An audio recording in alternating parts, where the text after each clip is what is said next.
Japan has defended its decision to impose tighter restrictions on high-tech exports to South Korea. Its industry minister says the move is a response to Seoul not providing satisfactory measures to resolve a dispute over forced wartime labor.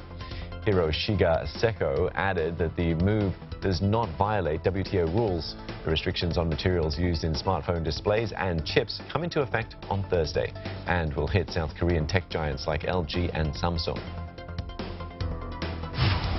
Nike has pulled sneakers featuring an early version of the American flag off its shelves after former NFL football player and Nike endorser Colin Kaepernick has said that the design was associated with slavery.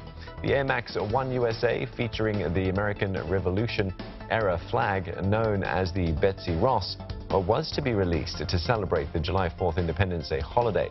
Instead, Nike has asked retailers to ship the shoes back. It's also taken the design off its website.